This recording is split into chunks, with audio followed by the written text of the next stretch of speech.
하나님의 말씀 신명기 32장 1절부터 보시겠습니다. 하늘이여 귀를 기울이라. 내가 말하리라. 땅은 내 입의 말을 들을지어다. 내 교훈은 비처럼 내리고 내 말은 이슬처럼 맺히나니 연한 풀 위에 가는 비 같고 채소 위에 단비 같도다.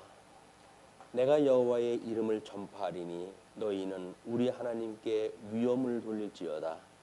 그는 반석이시니 그가 하신 일이 완전하고 그의 모든 길이 정의롭고 진실하고 거짓이 없으신 하나님이시니 공의로우시고 바르시도다. 우리 시편은 32편은 모세의 노래로 우리가 제목을 잡아놨어요. 그리고 그 빨간 글씨는 이스라엘 민족사, 그리고 예수 그리스도라고 이렇게 예고라고 이렇게 이야기를 했습니다.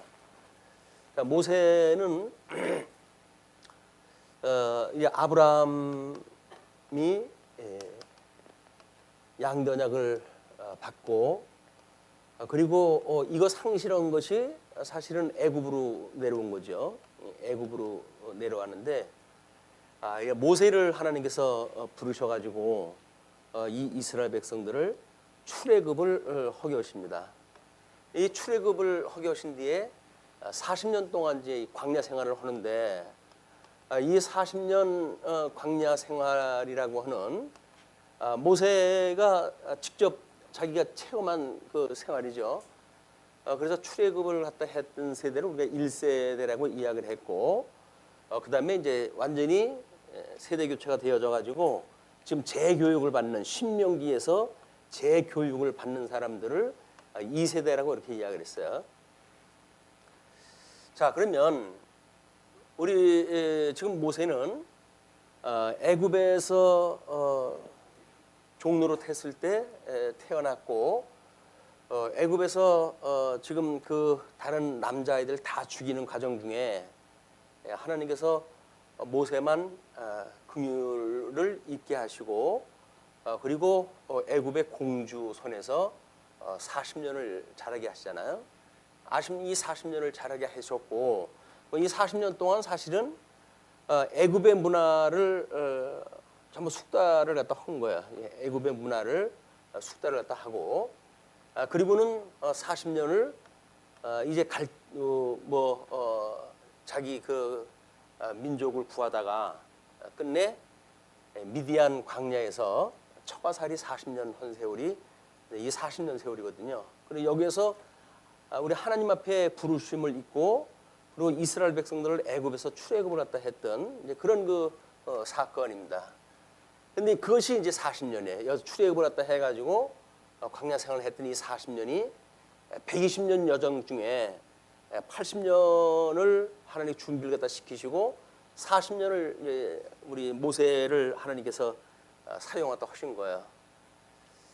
뭐 어떻게 보게 되면 40년으로 돼가지고 120년인데, 40년은 애굽의 문화를 통달한 것이고, 40년은 애굽의 문화와 자기 그 민족 간에 이런 거를 고민했던 시간이 아닌가 이런 생각이 듭니다. 그래서 겉벌이 서말만 있어도 안 한다고 하는 처가살이를 40년씩이나 이제 하게 되어졌었는데, 그런 가운데 아마 하나님의 소명을 받아가지고 했던 그 일들을 40년 동안 준비, 숙성을 시키는 일에 쓰였지만, 스스로 자발적으로 뭔가 민족을 위해 가지고 무슨 일을 갖다 해야 되겠다든지 이런 시간은 없었어요. 완전히 여기서 모든 걸 포기하게 만드신 것이 하나님이 해가시는 일입니다. 그래서 뭐 자기는 이제는 뭐 애굽에서 왕궁 생활을 했던 화려한 생활도 다 버리고, 그렇다고 해가지고 뭐 민족을 위해 가지고 무슨 일을 갖다 시도하는 것도 없이 그냥 40년을 어떻게 보면 그렇게 그냥 지났어요. 물론 목동 일을 하다 하니까 그 목자를 통해 가지고 이스라엘 백성들의 인도에 대한 이런 것들을 간접 교육은 받을 수가 있었겠죠. 그러나 하나님께서 이제 때가 되기, 이 부르시기 전까지는 결국은 미디안 광야에서 그냥 양떼나 치면서 사는 평범한 사람으로 이제 생활했다 했던 것이 40년 생활이거든요. 그리고 그를 불러내셨단 말이에요. 그러면 80년이나 돼가지고 이제 불러내셨는데, 물론 출애굽을 갖다 해가지고 시내산에서 이제 율법을 수령하잖아요. 이 율법을 받게 되어지는데, 율법을 받고 이스라엘 백성들을 뭐 갖은 이 광야 생활을 통해 가지고 이제 그 언약 자손들의 시험의 기간들을 거치잖아요.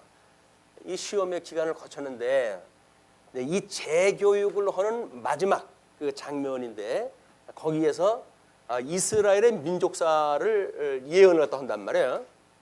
그 예언이 뭐냐면 우리가 늘 보고 있는 그 장면이에요. 그래서 이제 그 모세의 노래가 소개가 되어지고 이스라엘에 대한 하나님의 사랑, 이런 그 사랑에 대한 거를 이야기 노래를 갖다 해요. 모세의 노래인데 이게 전체가 모세의 노래입니다.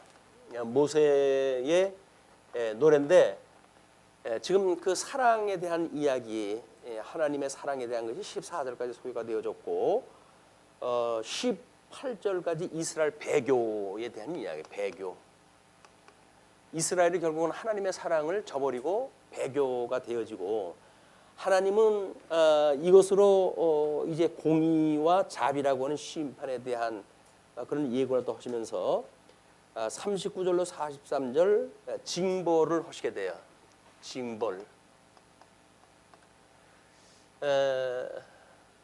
우리는 이제 이 징벌을 갖다 하고 무슨 목차를 갖다 보시게 되면, 그리고 말씀에 순종할 것을 모세가 훈계를 갖다 합니다. 순종할 것을, 말씀에 순종할 것을. 자, 이거는 우리 이스라엘 백성들이 룻기로부터 사무엘 상하의 하나님의 창건에 대한 이야기죠. 창건에 대한 이야기. 열왕기 상하를 통해 가지고 이제 분국에 대한 이야기.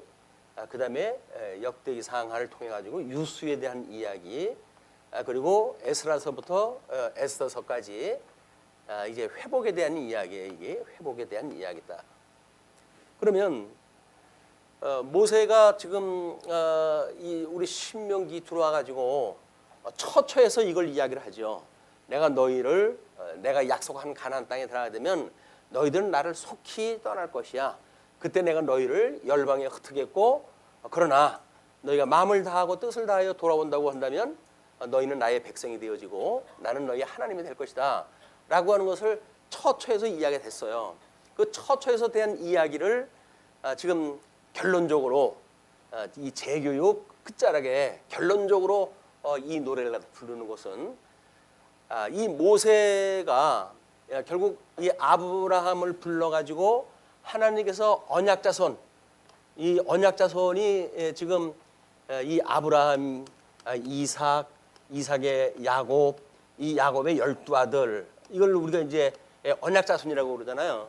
그러니까 이 언약자손의 섭리를 하나님께서 하신 것을 보고, 이걸 보고, 물론 뭐 하나님의 감동을 받아가지고 예언적으로 이걸 노래했지만, 이 내용이 모세 오경의 이야기, 언약자손의 이야기, 이 언약자손의 이야기가 결국은 하나님의 나라, 이 하나님의 나라의 이 역사하고 같다는 거예요.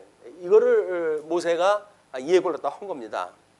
물론 이거는 신약성경에 넘어와가지고 신약성경에 와가지고 우리 예수님이 지상사역을 하시고 이 지상사역을 다 하신 뒤에 승천하시고 성령을 보내주셔가지고 주님의 몸된 교회, 뭐 이걸 우리 하나님의 나라라고 이렇게 이야기를 하니까, 그래서 이 언약자손인 예수 그리스도가 이 땅에 오셔서 받을 그 폼하고 이 모양하고, 그리고 그의 몸인 주님의 몸된 교회에 이 하나님 앞에서 살아가는 모델이 전부 같아요. 이게. 그래서 우리는 이거를 언약과 성취라고 하는 구도로 본 겁니다. 언약자손이 이렇게 사역을 하시더니 결국 승천하시고 성령을 보내셔가지고 주님의 몸된 교회도 같은 모양으로 이것을 인도하신다. 그래서 이거를 머리로, 이걸 몸으로 이렇게 이제 우리의 구도를 갖다 잡은 거죠. 그러니까 지금 사도 바울이 모세가 광야 생활 끝자락에 했던 제 교육 중에 결론적으로 이 노래를 부르는데 이 노래가 하나님의 나라가 어떻게 될 것인지에 대한 이야기들이에요, 이게. 그렇기 때문에 우리가 이제 예수 그리스도의 이거를 우리가 여기서 모형적으로 노래를 갖다 한 거로 본 겁니다. 그래서 하나님의 나라, 예수 그리스도, 예수 그리스도는 다시 또 하나님의 나라를 약속을 해가지고 이루어 가시죠. 그래서 이거를 예수 그리스도의 강탄, 예수 그리스도의 고난, 예수 그리스도의 죽으심, 예수 그리스도의 부활이라고 하는 이게 이제 예표로서의 모형과 그림자로 해가지고 예수님에 대해서 이걸 이야기를 했다는 겁니다. 이 노래가. 그러니까는 구약 성경의 이야기가 뭐 그냥 이야기 저 이야기를 이렇게 모아가지고 만들어낸 성경이 아니라 이 성경은 필연적으로 무엇인가를 말하고자 하는 이야기가 있어요. 이건 성경을 우리 오전에도 그런 이야기를 했지만 성경이 무엇을 말하고자 하느냐라고 하는 이야기가 이제 여기서 나와야 살아있는 생명을 우리가 이제 볼 수가 있는 거거든요. 이걸 토막을 내 가지고 사건 중심으로 뭐 역사 중심으로 이렇게 이해를 하게 되면 이 이야기는 생명력이 없어요. 이 생명력은 결국 하나님께서 무언가를 시작하신 분께서 이 알파 되시는 하나님, 모든 그 시작이 되어지시는 하나님께서 이미 그 양대 언약, 그의 복과 나라라고 하는 두 관점을 가지고 이미 여기서 예정하고 작정했던, 하나님이 세상을 짓기 전서부터 예정하고 작정했던 이 뜻을 이루시는 섭리사가 이거란 말이에요. 그렇기 때문에 이 복과 나라라고 하는 그 이야기는 결국 예정과 작정에 대한 전반적인 언약입니다. 이걸 그래서 우리가 근본 언약이다 이렇게 이야기하는 거예요. 양대 언약인데 이걸 근본 언약이다 이렇게 이야기를 하는 겁니다. 왜 예정에는 그리스도 안에서 선택한 자도 있고 그리스도 바깥에서 버리기로 예정되어 자가 있잖아요. 유기하기로. 그래서 선택과 유기가 있듯이 또는 작정도 빛과 어둠의 세계가 있듯이 하나님께서 이 근본 언약은 복과 나라라고 하는 이렇게 혼재되어져 있는, 그래서 우리가 이제 혼돈하고 공허하며 흑암의 깊음이 있었던 천상 세계를 질서를 잡아 나가듯이 아담에게 주었던 이 양대 언약도 결국은 이제 구별을 갖다 해 가시는 거예요. 그래서 택한 백성과 택하지 않은 백성과의 구별을 하심으로 해가지고 하나님의 이름을 거룩하게 하시는 일이 이렇게 이제 양대 언약의 질서를 잡아 가시는 일입니다. 이렇게 양대 언약을 가지고 뭐 모세가 지금 출신은 애굽에서 태어났고 지금 뭐 80살 이후에 지금 출애굽이 시작되어졌지만 창세기 1장 1절에서부터 기록한 것이 모세예요. 모세는 이 아브라함에게 주셨던 이 언약보다 사실은 창세기 1장서부터 11장까지 이 내용을 기록을 갖다 했기 때문에 실체적인 언약에 대한 폼을 모세는 이해를 하고 있었죠. 그걸 이해하고 있기 때문에 이 이스라엘 백성들의 이 어떤 노래는 이렇게 언약자 선과 그다음에 이 하나님 나라에 너희 들어가서 이제 얻게 되어지는 이 나라에 대한 거를 구도를 이해했다 했고, 그리고 이야기를 써내려간 겁니다. 모세 오경을 통해 가지고 여기까지 이제 모세 오경, 이 모세 오경을 통해 가지고 이걸 기록했다 했고, 모든 역사서를 통해 가지고 이제 이거는 그 뒤에 기자들이 쓴 거죠. 근데 이것도 물론 역사 전반기로 해 가지고는 우리 시가서의 배경이 된다고 그랬잖아요.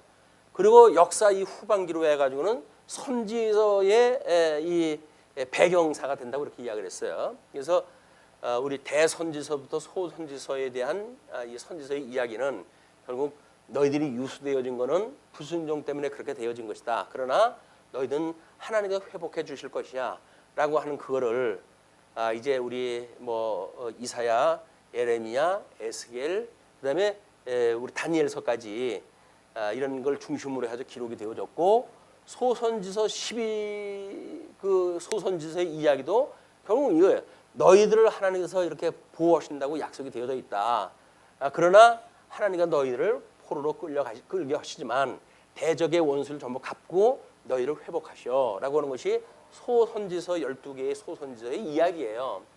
그러니까 우리는 뭐 아주 복잡하고 다양한 그 뭐 어떤 그 문학의 양식이라든지 또는 시대라든지 기자라든지 이런 수많은 사건, 사람, 저자 또는 연대 또는 그런 그 어떤 문학적 표현 이런 것이 다른데도 불구하고 이걸 하나의 논리를 통해 가지고 우리가 이제 밝혀낸 거예요. 이것이 아마 이 성경 중에 하다못해 요즘 뭐 저작거리에서도 관광을 위해 가지고는 이야기를 만들어낸다고 그래요. 이 이야기를.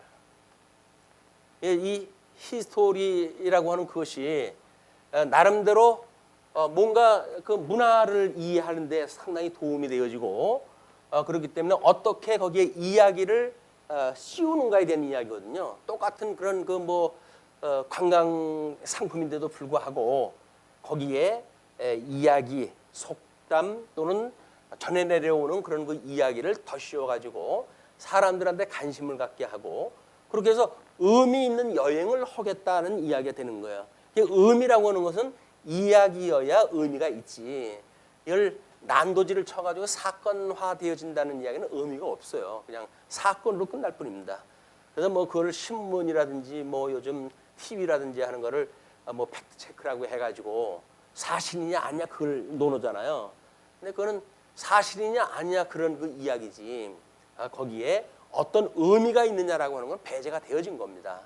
우리는 성경 66권을 나름대로 이야기 중심으로 이걸 이해한다고 하는 그 이야기는 이건 이야기는 어차피 이제 이 논리성이 있고 사실성이 있고 그리고 이 논리성과 사실성이라고 하는 이런 그 이야기는 나름대로 우리가 익숙했던 그 인식의 세계의 이야기들 아니에요. 이것이 필요하다. 성경을 어떤 논리적인 이해를 갖다 한다든지 또는 그것에 대한 역사적 사실을 이해한다든지 여기서 어떤 뭐 나름대로의 이제 이 사상에 대한 이런 그 문제가 있다고 하는 것이 우리는 이제 신학적 해석으로 이렇게 이야기를 하잖아요. 신학적 해석, 역사적 해석 또는 이것은 뭐 문자적 해석 이렇게 되어지는 겁니다. 그러나 이렇게 되어졌다고 하더라도 우리 삶하고 무슨 상관인데 이것이 해결이 안 되면 사실은 문제가 이게 안 되는 거예요. 그래서 우리가 이제 사도행전을 공부하고 있고 요한계시록을 이제 공부를 한다고 하지만 요한계시록에 대한 이야기를 연구하다가 보니까 대부분 그 이야기는 뭐냐면 요한복음의 요한계시록에 약속되어진 이 내용이 역사 바깥에서 역사적으로 이것이 성취되어진 내용을 확인하는 것이 우리 계시록 확인하다 하는 걸로 이렇게 대부분들 이해를 하시고 그리고 이 계시록을 이해하다 하고 전부 이제 쓰셨어요. 그러나 성경 66권 안에 있는 이 요한의 계시록의 그 이야기도 이미 복음서에서 언약했던 그런 그 내용들 또는 서신서에서 부분적으로 이야기됐던 언약에 대한 이야기들 이것이 어떻게 성취되어져 있는지에 대한 구도는 성경 자체 내에서 이 구도가 확인이 돼야 돼요. 요한계시록만 보면 이렇게 약속하더니 이렇게 이루어졌네.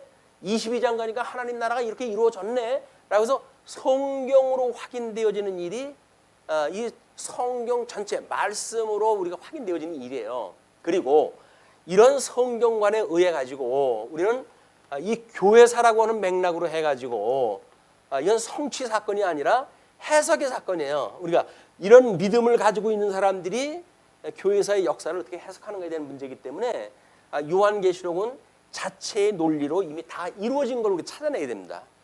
이거를 뭐 어떤 근본주의자들은 뭐 7교회가 우리 지금 7시대로 나눠져 있어가지고 21세기까지 뭐 어떤 교회는 21세기에 지금 현재 상황을 이야기한다 이렇게 이야기를 하는데 성경에서 그런 거 이야기할 입장이 안 돼요.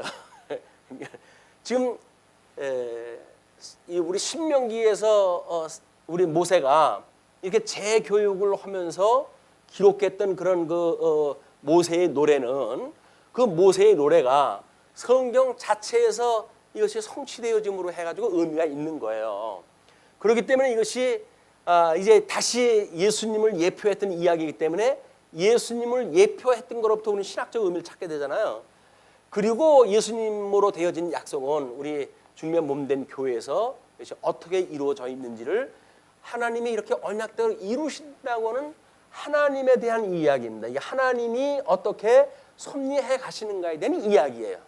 그리고 우리는 다만 이 교회 이제 우리 서신서라든지 하는 거에서 여러 가지 교훈들이 나오잖아요. 그걸 우리는 믿음으로 산다 이렇게 이야기를 한단 말이에요. 그 믿음으로 산다는 이야기가 이것이 현재 어떤 사실적으로 그렇게 이루어지는 걸 가지고 믿는다고 하는 그런 개념이 아니에요. 그렇기 때문에 우리가 이 믿는다고 하는 그 이야기는 이렇게 언약대로 이루시는 그런 그 분위기 때문에 지금 교회사에서 나름대로 견인해 가심으로 해서 이걸 견인해 가심으로 해서 복음서에서 언약됐던 내용들을 우리 주님께서 친히 이루신다는 이야기로구나 이렇게 우리가 믿게 되어지고 그걸 믿는 사람들이 성경 바깥에서는 이걸 믿음으로 산다 이렇게 이야기를 하는 거예요. 그러니까 성경이 우리들한테 뭐가 적용이 되어진다든지 내가 그렇게 돼야 된다든지 이런 것이 아니란 말이에요. 내가 믿든지 안 믿든지 내가 세상에 존재하든지 존재하지 않든지 성경하고는 아무 상관이 없어요. 성경은 절대 객관적인 진리이기 때문에 그렇습니다. 다만 지금 성령이 감동을 주어가지고 성경의 이런 예수가 그리스도라고 증거되어졌던 내용들을 믿게 하심으로 우리는 믿음으로 사는 거예요. 우선 믿음으로 사는 거지 이걸 잡아 끌어다가 적용을 시키고 자기한테 적용시키고 그러는 게 아니란 말이에요. 근데 이런 것이 믿음에 대한 오해가 있어가지고 나름대로 이렇게 우리가 믿어진다고 한다면 이렇게 살아야 되는 것 아니야? 라고 하는 당위가 주어지는 거예요. 그걸 우리가 윤리라고 이렇게 이야기를 하죠. 근데 기독교에 윤리가 없다는 이야기가 아닙니다. 성경 구절을 가지고 윤리를 만들고 어떤 그런 그 기준을 만들고 그래야지 우리가 그렇게 살아가야 된다고 생각이 든단 말이야. 우리 교회 표가 뭡니까? 성경대로 알고 성경대로 믿고 성경대로 살자예요.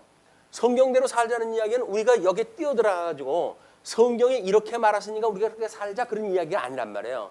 이 성경이 이렇게 기록되어진 거는 하나님께서 이렇게 섭리해 가신데 그러므로 예수가 그리스도라고 증거하는 것이 성경이야.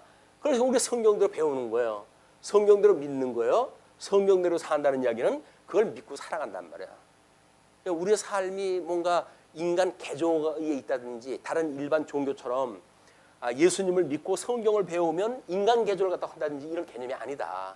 우리는 그냥 믿음으로 살아가는 거야. 그래서 끊임없이 우리 아버지 하나님과 우리 주 예수 그리스도의 은혜와 평강이 너에게 함께 있을지어다. 이걸 걷어가시는 날 우리는 평강도 은혜도 다 잊어버리는 거예요. 우리가 어디다 쌓아놓고 있는 게 아니란 말이에요. 쌓아놓고 있는 게 아니라 주님께서 믿음을 주시고 이건 선물로 주신 거니까 선물로 주신 믿음을 우리로 하여금 감지하고 그걸 붙들고 살아가도록 하나님 섭리하시는 거지. 마치 말씀을 믿게 되면 우리가 무슨 개가천선이 되어져 가지고 우리가 그 인간이 바뀐다든지 그런 개념이 아니다. 그래서 사도 바울은 이제 그 고난의 시간에 내가 지금 이런 그 어떤 질그릇에 담겨져 있는 이 시대를 벗고자 함이 아니다. 보통 일반 종교는 뭐예요? 수양을 갖다 통해 가지고 벗어내는 거 아니에요. 돌을 통해 가지고 자꾸 벗어내는 거 아니에요. 그래 가지고 불량스러운 걸 자꾸 빼내는 거란 말이에요. 그래 가지고 사람이 변화되어지는 것이 일반 종교예요. 근데 사도 바울은 내가 이걸 벗고자 함이 아니라 덧입고자 합니다. 그래. 덧입고자. 덧입고라는 이야기는 뭐예요? 이 믿음이라고 하는 거는 이 질그릇, 이 그릇이라고 하는 그것이 육체의 소욕을 가질 수밖에 없는 제한되어진 존재인데 흙으로 저주 아래 있는 건데 은혜로 의의 옷을 덧입게 되면 이게 의의 옷이라고 그랬어요. 칭의함. 하나님께서 의롭다고 칭해 주시는 걸로 인해 가지고 어떻게 여기서 이 칭의, 의의 열매가 맺어지는가가 하나님께 해가시는 일이지 이 그릇 자체가 변화가 되어지는 게 아니라니까요. 이 그냥 그릇은 하나님께서 주신 은사예요. 그래서 예민하면 예민한 대로 둔하면 둔한 대로 하나님께 주신 은사니까 그걸 바꾼다고 해가지고 뭐 식이요법을 통해 가지고 체질을 바꾸고 그러는 거 아니에요. 체질은 바꿔지지도 않아요. 그렇기 때문에 우리가 어떻게 이 믿음으로 더 씌워가지고 이 사망이 생명의 삼킨 바 되어지는가? 이것이 하나님의 능력이란 말이에요. 이 사망은 생명의 삼킨 바가 되어지는 거지 사망이 생명으로 이렇게 베껴지는 게 아니란 말이에요. 그래서 이거를 하나님의 의롭다고 칭해 주십니다. 이렇게 이야기를 해요. 의롭다고 칭해 주시는 것. 내가 의로워진 것이 아니라 그냥 여전히 그런 그릇인데 우리 하나님께서 예수 그리스도의 보혈의 공로를 보시고 의롭다고 칭해 주시는 거예요. 그거를 우리 저쪽 에덴 동산에서는 가죽옷 사건으로 표현이 되어진 겁니다. 아담은 범죄했거나 범죄 안 했거나 그냥 그 인간이에요. 그런데 하나님가 내어 쫓을 때 가죽옷을 해입혀가지고 내보냈어요. 그건 뭐예요? 하나님의 그런 예수 그리스도의 보혈의 공로로 의롭다함을 받을 것에 대한 예표적인 일이란 말이에요. 그냥 가죽옷을 입은 거지. 그 가죽옷을 입었다고 해가지고 인간 아담이 달라진 건 아니잖아요. 우리가 복음을 어떻게 이해하는가, 하나님이 우리를 의롭다고 하심에 대한 은혜가 뭔지를 아는가라고 하는 그것이 신앙생활에 우리가 지치게 되어지는 일들이 전부 그것 때문에 그러는 거예요. 신앙생활 끊임없이 하나님의 은혜로 우리가 매달려져 살고 있다고 한다면 아니 한날 한시가 우리는 늘 새롭죠. 주님께서 은혜로 붙들고 있으니까. 그런데 이것이 하나님께서 주신 것이 아니라 이미 주어 버린 거기 때문에 내 거가 되어졌고 내 거가 되어지니까 그 다음에는 이 짜증이 나고 실증이 나는 거예요. 왜냐면 맨날 그 타령이니까. 그래가지고 신앙생활에 진보가 없고 하는 것도 지속성이 떨어지고 하는 그것도 이걸 은혜로 알지 못하기 때문에 그렇다. 은혜로 알지 못하는 사람들은 이걸 전부 일 중심으로 이해를 했다. 일 중심으로. 내가 박혔으니까 이렇게 살아야 된다고 하는 일 중심으로 생각을 하기 때문에 복음을 믿는다고 하지만 말씀을 믿는다고 하지만 예수 그리스도를 믿는다고 하지만 예수 그리스도를 믿는 것이 아니라 뭘 믿는다고요? 뭐 100번 양보해가지고 변화되어진 나 그걸 믿는 거예요. 이게 내가 이렇게 변했어 그 이야기거든요. 내가 변한 것이 아니라 하나님께서 나로 하여금 이렇게 변한 열매를 맺게 하셔서 이렇게 이야기를 하죠. 주님께서 나로 하여금 여기까지 인도하셔서 그렇게 해야 모든 찬양도 하나님 앞에 돌리게 되어진 거 아니에요. 근데 그게 아니고 내가 예수님을 믿었더니 이렇게 되었더라라고 하는 그 이야기는 내가 뭔가를 여기서 개조를 갖다 해가고 거기에 1등 공신이 되어졌고 마땅히 하나님 앞에 칭찬거리를 내가 나한테 찾는 거예요. 그게 아니고 우리 주님께서 나로 하여금 하나님의 은혜로 살아가는 걸 깨닫게 하신다. 이건 이 한시라도 우리 하나님께 나를 붙들어 주시는 것이 끊어지면 소용이 없어요. 끊임없이 주님께 나를 붙들고 계시던 걸 확인하는 일, 그게 예수를 믿는 일이에요. 긴장끈도 놓칠 수가 없죠. 뭐 게으르고 나토하게 되면 주님이 나의 은혜를 지금 놓고 계시구나 라는 생각이 들어야 정신이 번쩍 들지. 아 내가 게을러서 그래 내 탓으로 돌리게 되면 그 뭐 내 탓인데 그거 더 있어요 뭐. 근데 그게 아니다. 하나님께서 뭔가를 은혜로 해가 날 붙들고 계시는데 그걸 놓치게 한 거예요. 그게 육체의 소욕을 따라 살아가게 되는 순간이다. 성령의 소욕을 이끌림을 받게 되면 성령의 열매가 맺히지만 육체의 소욕으로 살아가게 되면 여전히 옛날 살던 버릇이 그대로 나오는 거예요. 육체의 소욕이 없다 그러면 얼마나 좋겠어요. 예수님 믿었으면 우리가 새 사람이 됐으니까 옛 것이 다 없어지면 얼마나 좋겠어요. 근데 그렇지는 않아요. 옛 것 그대로 다 있어요 그냥. 그런데 은혜를 우리 하나님께 주셔가지고 성령의 열매를 맺게 하게 되면 비로소 우리는 이 열매가 성령의 열매를 맺게 되어지는 거야. 육체의 열매가 아니라 성령의 열매를 맺는 것, 이것이 하나님께 붙들고 계시다고 하는 증거다. 그럼 살아계신 하나님이 지금 안 믿어지면 하나님이 계시지 않은데 하나님이 붙들어 줄 수가 있나요? 하나님이 계셔야만 이게 붙들고 계시다고 믿어지잖아요. 그게 임마누엘 신앙이다. 우리 임마누엘 신앙. 지금 나하고 함께 계시기 때문에 주님께서 날 붙들고 계셔. 나가 혼자 하는 것 같고 내가 넘어지는 것 같지만 주께서 나의 오른손을 붙드시고 사람이 넘어지나 아주 엎드러지지 않으면 주께서 나와 함께 하심이라 시편 기자들은 다 그렇게 노래를 갖다 했잖아요. 근데 왜 신약교회에 넘어와가지고는 이게 자꾸 일중심으로 지나가는지 모르겠어요. 구약시대 때 우리 그 믿음의 선배들은 그렇게 일하는 사람들이 없어요. 다 모든 거 우리 하나님께서 정하셨고 정하신 길로 나의 걸음을 인도하시고 내가 그 정한 길로 가는데도 불구하고 넘어질 것 같고 그럼에도 불구하고 아주 엎드러지지 않는 건 주께서 나를 붙들고 계심이라고 하는 걸 믿는 거. 이 사람들은 모형적으로 준 건 그것이 믿어지는데 왜 이 신령한 모습으로 소개된 건 오히려 믿어지지 않을까. 이것이 우리가 복음에 대한 오해가 이제 뭔가 이렇게 오염이 된 거예요. 복음에 대한 오염.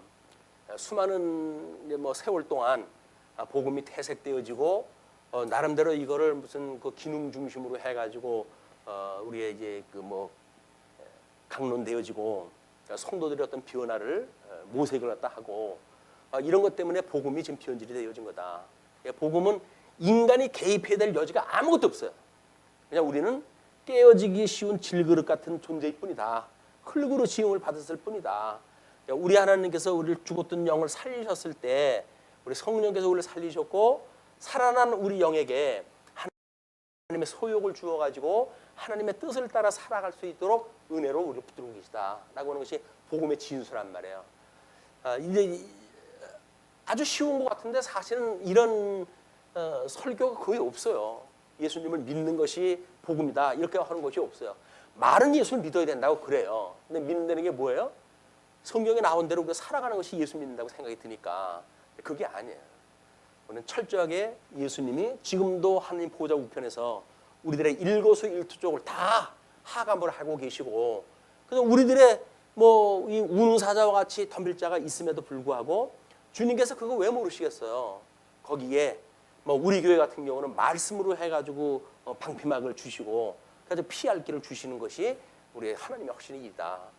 그때마다 우리 주님이 믿어지고 살아계신 주님이 믿어졌을 때 우리는 이제 그 영원하신 사랑이 현실적으로 부여되는 그래서 첫사랑을 가지고 있다가 나중에 잊어버리는 것이 아니라 그 첫사랑을 기억하는 일은 우리를 죽었던 우리를 살리셨던 그분이야. 그래서 여기서 우리 이 사랑이 첫사랑입니다. 우리 이제 요단강을 건너 가지고 만들어지는 첫사랑. 그 첫사랑을 뭐 여기 오면 끝사랑인가요? 아니에요. 우리가 기억할 건 끊임없이 첫사랑인 거예요. 그래서 유다서나 이제 요한 그 1, 2, 3서에서 말하고 있는 사랑에 대한 이야기도 내가 옛날의 사랑을 이야기한 것이 아니라 지금 새로운 사랑을 이야기한 것이 아니라 이 사랑을 이야기한 거야 그거예요. 우리 모세를 통해 가지고 어떻게 너희들 사랑했는지 그 사랑을 이야기한 거지 무슨 그게 변화되어져 가지고 새롭게 되어진 사랑을 이야기하는 게 아니다. 주는 그리스도시고 살아계신 하나님의 아들입니다 라고 하는 신앙 고백은 이때 우리가 끝난 거예요. 그럼 이걸 가지고 견인의 시간을 가더라도 여전히 주는 그리스도시고 살아계신 하나님의 아들이에요 라는 신앙 고백을 가지고 우리가 견인되어져 가는 거지 여기 왔다고 뭐 단수가 높아져 가지고 그런 고백이 아니라 다른 특별한 고백이 필요 있는 게 아니에요. 여전히 주는 그리스도시고 살아계신 하나님의 아들입니다 라는 신앙 고백으로 성도들을 견인을 갖다 해가신다.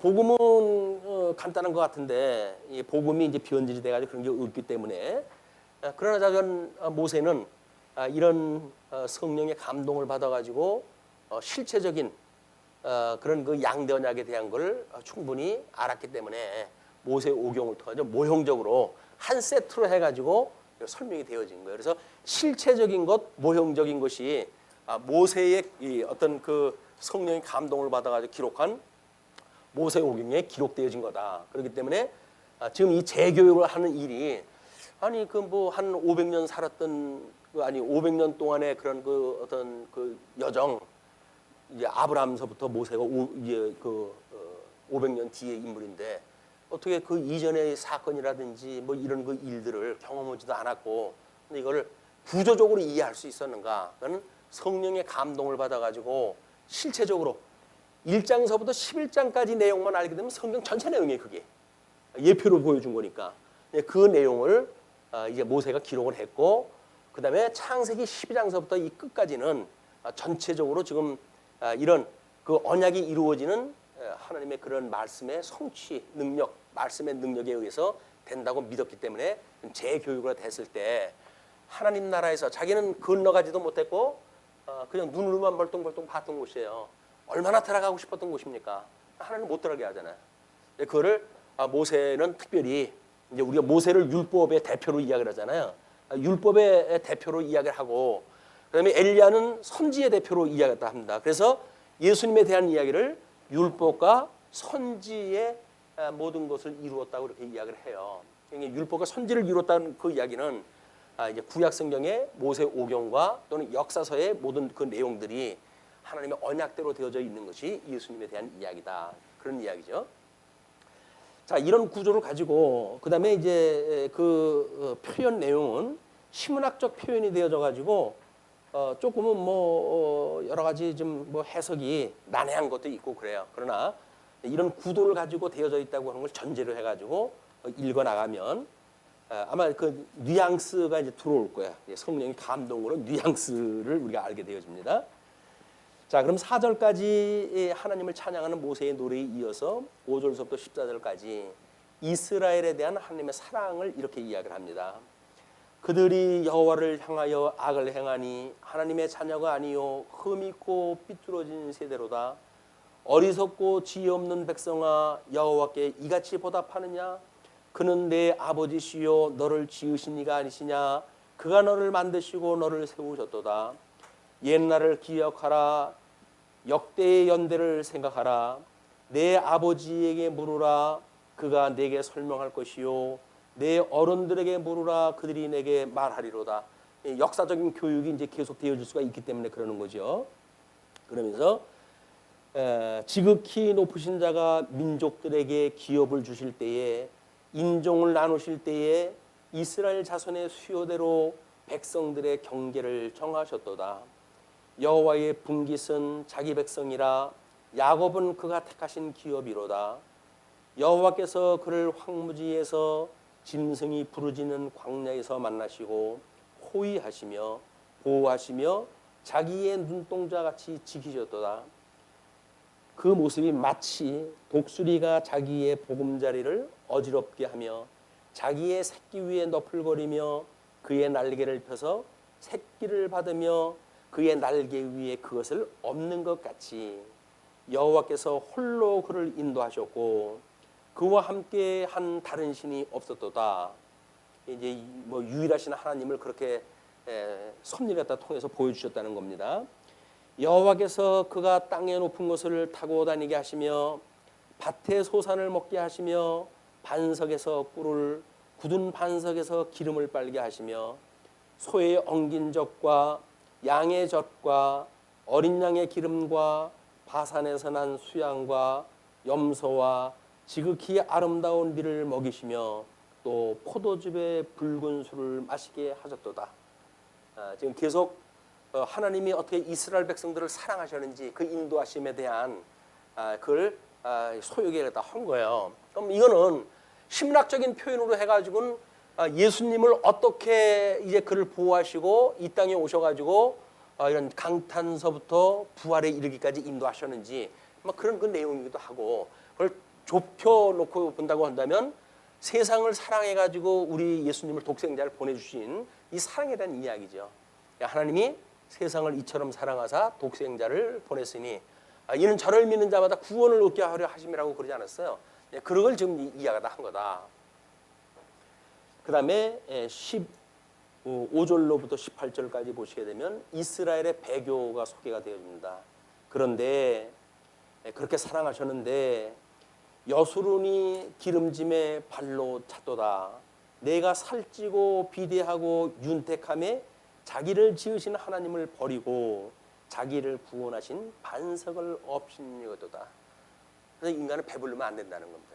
배부르면 금방 그 은혜를 엎어버리는 것이 인간이기 때문에 그 배가 부르다고 그러면 그다음에 하나님이 없어도 되잖아요. 공급자가 없어도 뭐 하루 세 끼를 먹는데 아침을 든든하게 먹었다. 그럼 4시간 정도는 하나님 생각하면서 살아도 돼요. 그런데 우리가 늘 무엇을 먹어야 되는가라고 하는 것을 노심초사할 때에는 끊임없이 하나님이 생각이 납니다. 먹을 것이 없어가지고 뭐 이세에 낀 것들이 뭐 오죽하겠어요. 그러니까 그렇게 끊임없이 우리가 하나님을 바라게 되어지는 거죠. 그러니까 너희들이 이제 나를 따르는 것, 그리고 너희들이 이렇게 뭐 공고를 당한 것, 그거는 먹고 마실 식물이 없어서 그런 것이 아니라 바로 나를 믿지 않기 때문에 그런 현상이 나타났다. 이제 그걸 이야기를 하잖아요.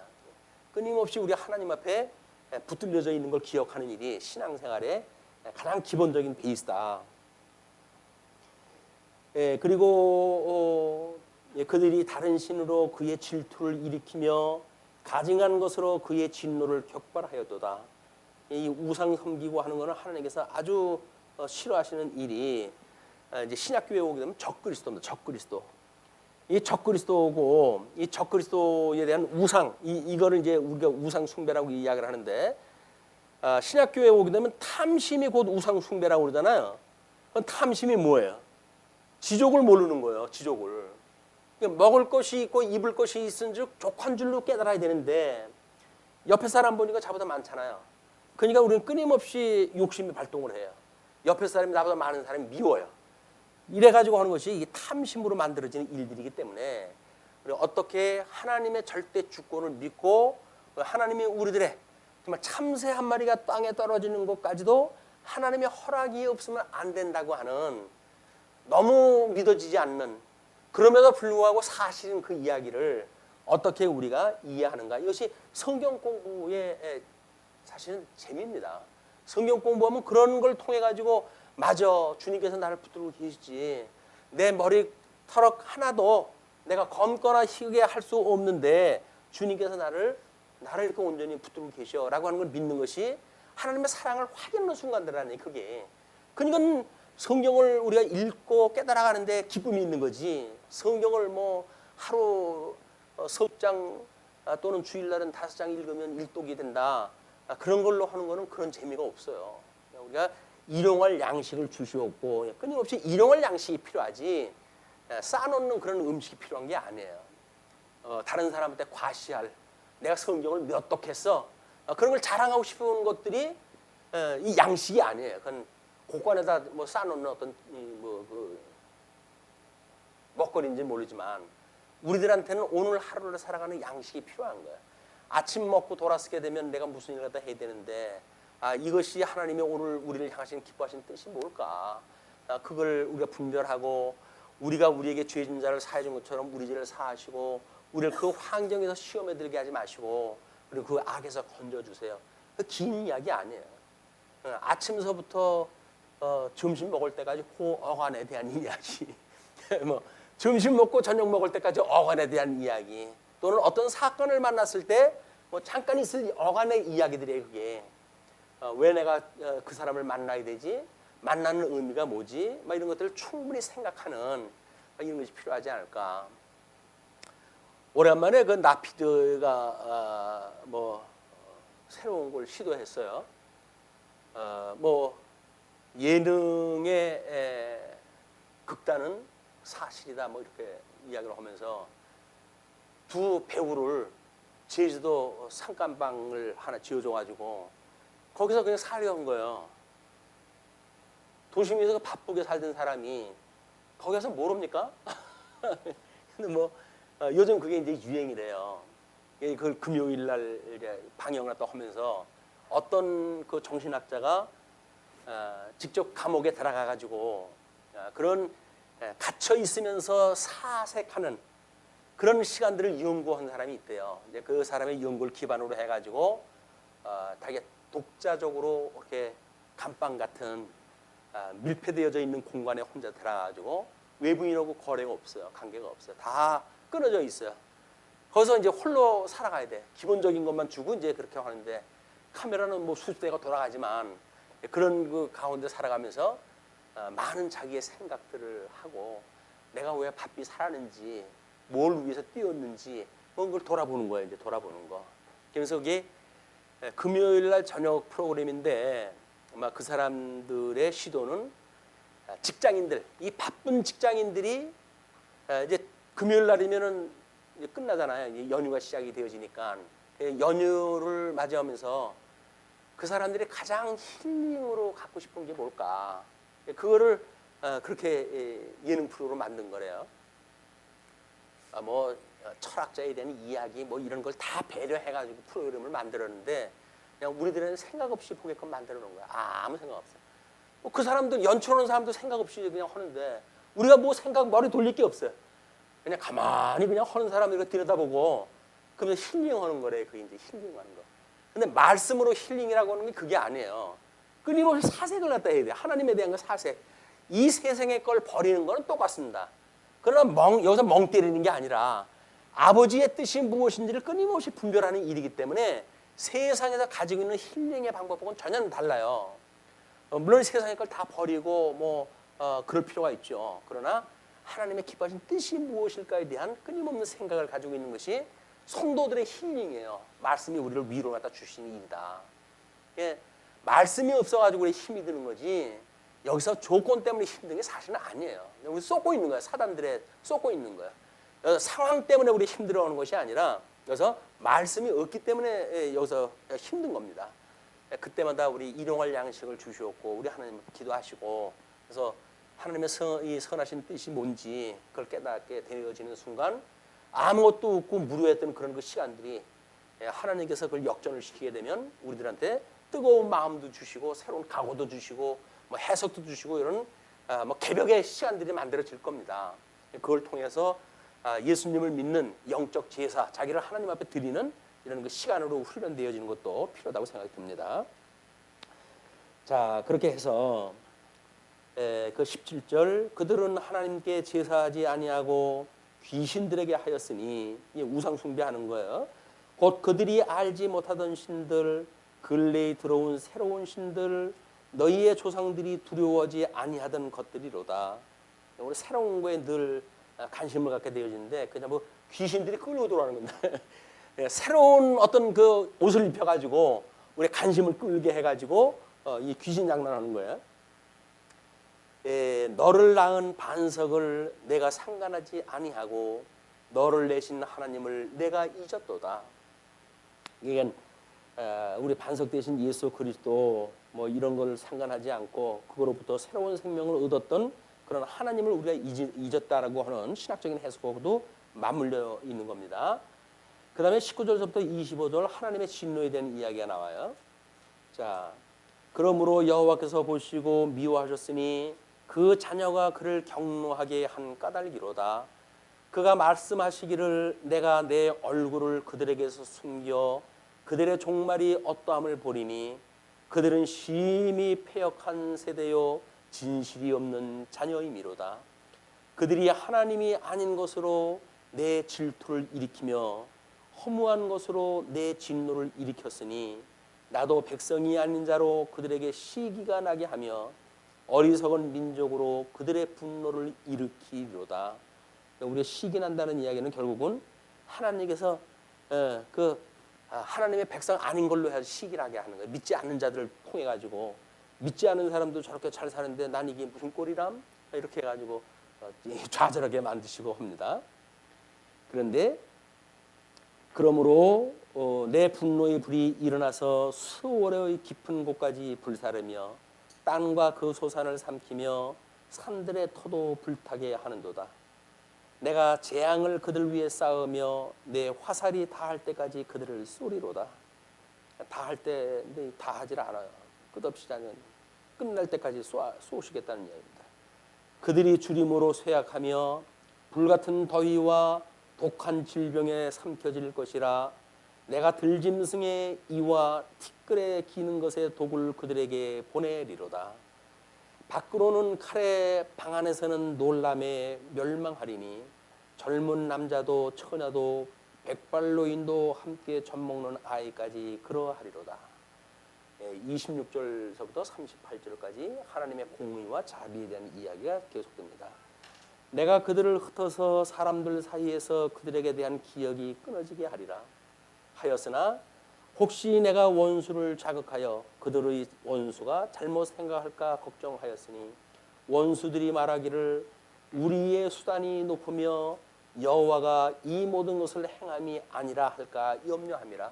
이것이 출애굽을 갖다 했을 때 10번의 재앙을 통해 가지고 하나님이 여호와인 것을 그 표징으로 보여줬던 사건이에요. 10가지가 전부 이 사람들이 우상에 대한 이야기입니다. 그들이 믿고 있던 신에 대한 이야기들이에요.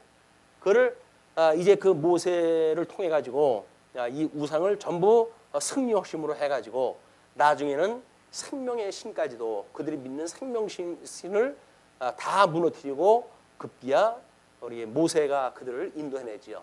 장자의 난을 통해 가지고 그들을 인도해내신 걸 보여주게 됩니다.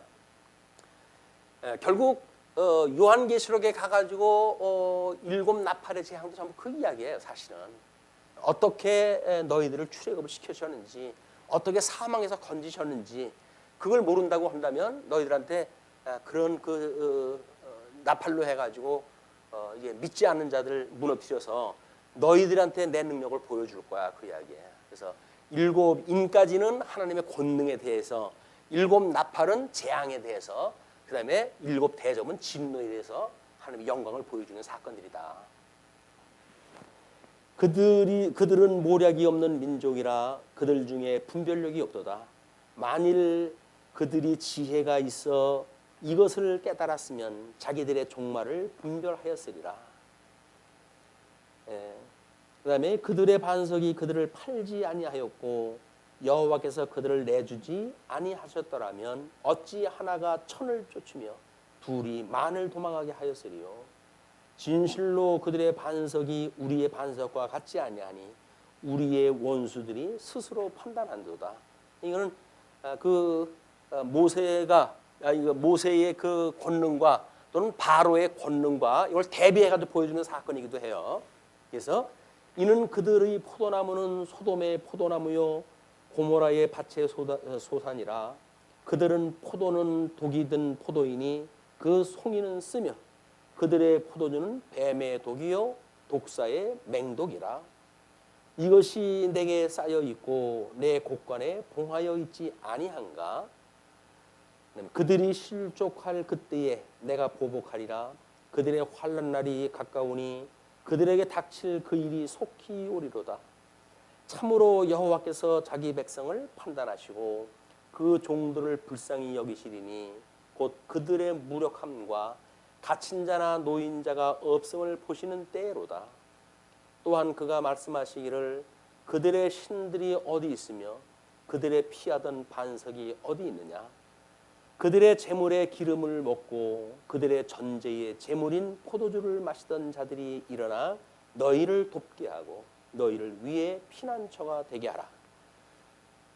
39절로 43절 대적에 대한 하나님의 징벌이 소개가 되어집니다. 이제는 곧 내가 그인 줄 알라. 이게 이제 우리 출애굽했을 때 하나님이 하시는 이야기예요. 내가 모세가 너희들의 그 말을 믿지 않고 너희들 놓아주겠다고 하는 말을 다시 돌이키고 할 터인데 10번이나 그렇게 변개한 것은 내가 여호와인 줄 알게 하려 함이라. 이방자들도 전부 하나님의 능력을 보여주시기 위해서 그런 일을 하시는 거예요. 우리들한테만 능력을 보여주는 것이 아니라 믿지 않는 자에게도 그런 능력을 보여주신다. 근데 믿지 않는 자에게 능력을 보여주시려면 어떻게 한다고요? 믿는 자를 중심으로 해서 그 능력을 보여주실 거 아니에요. 꺼질 듯 그런 우리 촛불 같은 우리를 마저 끄지 않는 그런 능력을 가지고 저걸 하나님이 붙들고 계신 게 맞구나. 이걸 보이게 하시는 거죠. 그다음에 꺾어질 듯한 그런 그 나무도 하나님 마저 꺾지 아니하시고 지켜주심으로 해가지고 하나님이 붙들고 계신 거로구나. 우리 힘으로는 안 되겠구나라는 걸 깨닫게 하시는 일들이다. 이제는 곧 내가 그인 줄 알라. 나 외에는 신이 없도다. 나를 죽이기도 하며 살리기도 하며 나는 죽이기도 하며 살리기도 하며 상하게도 하며 낫게도 하나니 내 손에서 능히 빼앗을 자가 없도다. 이는 내가 하늘을 향하여 내 손을 들고 말하기를 내가 영원히 살리라 하였노라. 우리 예수님이 십자가에서 죽으시는 사건은 곧 부활의 사건을 전제하는 그런 그 이득도 합니다. 내가 내 번쩍인 칼을 갈며 내 손이 정의를 붙들고 내 대적들에게 복수하며 나를 미워하는 자들에게 보응할 것이라. 내 화살이 피에 취하게 하고 내 칼이 그 고기를 삼키게 하리니 곧 피살자와 포로된 자의 피요 대적의 우두머리의 머리로다. 너희 민족들아 주의 백성과 즐거워하라. 주께서 그 종들의 피를 갚으사 그 대적들에게 복수하시고 자기 땅과 자기 백성을 위하여 속죄하시로다. 결국은 대적에 대한 그런 그 정죄는 하나님의 택한 백성들을 엄하게 공격했다는 이유예요. 내 사랑하는 자녀들 너가 왜 때렸어? 그 이야기야. 이거는 재앙의 모습도 마찬가지고 인에 띈 모습도 마찬가지인데 첫 번째에서부터 네 번째 것이 전부 자연에 대한 이야기예요. 자연에 대한 이야기. 그러면 하나님께서 택자와 불택자 간에 하나님의 능력을 보여주시는데 왜 자연을 혼을 내가지고 그걸 보여주실까? 그것이 하나님이 당신이 지으신 창조물을 가지고 우리한테 인식을 갖다 시켜주시는 방법이야. 뭐 우리가 뭐 꾸짖을 때 아기들이 이제 넘어져가지고 아프다고 이제 울 때 우리는 어떻게 합니까? 그냥 괜히 아무 죄 없는 땅에다 떼찌떼찌 하면서 혼을 내줘요. 왜 우리 애기 아프게 했어? 뭐 이렇게 하면서 이게 부모님들이 자녀를 사랑하는 방식이에요. 그 넘어지게 했던 그런 거에 그것이 자연이 됐든 사람이 됐든 거기에다가 이제 보복을 갖다 해주는 것이 사랑한다고 하는 징표예요. 하나님과 나를 사랑하시는데 나의 대적자를 그냥 두시는 게 말이 안 됩니다. 하나님께서는 우리의 대적자들을 하나님께서 필히 원수를 다 갚아주신다. 그런 자긍심이 있어야 누가 나를 죽이겠다고 덤벼들어도 오히려 우리는 그를 위해서 기도를 갖다 해야죠. 그 기도하면 어떻게 된다고요? 머리 위에다 숯불 피우는 거라니까. 그게 머리 위에다가 저 사람 죄를 저 사람한테 돌리지 말아주세요 우리 하나님. 그러면 하나님께서 그래 너 참 내 마음에 맞는 기도했다. 그래 놓고는 그 사람 머리 위에다 숯불을 펴놔요. 고통을 갖다 준다고요. 그냥 내가 원수 갚을 게 없어요. 우리가 스스로 원수 갚을 것도 없어요. 그냥 사랑만 하면 돼요. 사랑만. 이것이 예수님을 믿는 우리들의 자긍심입니다. 자긍심. 너희 민족들아 주의 백성과 즐거워하라. 주께서 그 종들의 피를 갚으사 그 대적들에게 복수하시고 자기 땅과 자기 백성을 위하여 속죄하시로다. 44절부터 47절 말씀에 순종할 것을 모세가 훈계합니다. 여기 이제 회복에 대한 이야기를 했어요. 모세와 눈의 아들 호세아가 와서 이 노래의 모든 말씀을 백성에게 말하여 들리니라. 모세가 이 모든 말씀을 온 이스라엘에게 말하기를 마치고 그들에게 이르되 내가 오늘 너희에게 증언한 모든 말을 너희 마음에 두고 너희의 자녀에게 명령하여 이 율법을 모든 말씀을 지켜 행하게 하라. 그것이 나중에 마음을 다하고 뜻을 다하여 돌아온다면 이제 그걸 위해서는 그런 말씀들이 필요한 거죠. 이는 너희에게 헛된 일이 아니라 너희의 생명이니 이 일로 말미암아 너희가 요단을 건너가 차지할 그 땅에서 너희의 날이 장구하리라. 장구는 뭐 이거 들어가자마자 이 나라가 분국이 되어지고 그리고 뭐 북쪽 이스라엘은 아수르에 의해 가지고 완전히 없어지고 남쪽 유다는 586년 바벨론의 포로가 되어지잖아요. 장거다는 이야기는 뭐예요? 돌아온다. 돌아온다. 그것이 예수 그리스도 십자가에 죽으셨지만 부활하심으로 해가지고 영원한 생명을 가지고 계신 분으로 소개가 되어지는 겁니다. 자, 이제 그 끝으로 48절부터 52절 느보산에 오른 모세의 장면을 보게 되어집니다. 느보산은 민수기 20장 28절에 아론이 운명했던 장소이기도 해요. 자, 그러면 하나님께서 사랑하는 모세를 어떻게 소개하셨는지 한번 보시죠. 바로 그날에 여호와께서 모세에게 말씀하여 이르시되 너는 여리고 맞은편 모압 땅에 있는 아바림산에 올라가 느보산에 이르러 내가 이스라엘 자손에게 기업으로 주는 가나안 땅을 바라보라. 바라만 보래요. 제일 이게 우리 하나님 앞에 제발 좀 들어가게 주세요라고 빌고 싶은 내용이 이럴 것 같아요.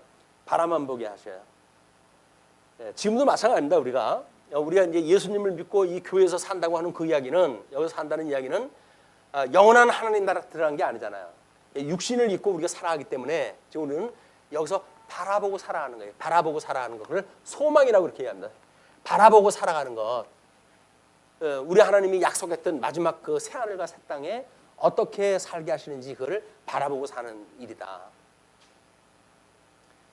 자, 그러면서 내 형 아론이 호르산에서 죽어 그의 조상에게로 돌아간 것 같이 너도 올라가는 이 산에서 죽어 내 조상에게로 돌아가리니 이는 너희가 신광야 가데스의 무리바 물가에서 이스라엘 자손 중 내게 범죄하여 그 거룩함을 이스라엘 자손 중에서 나타내지 아니한 까닭이다. 이것이 민수기 20장 2절로 13절 그 무리바 사건이에요. 물 사건.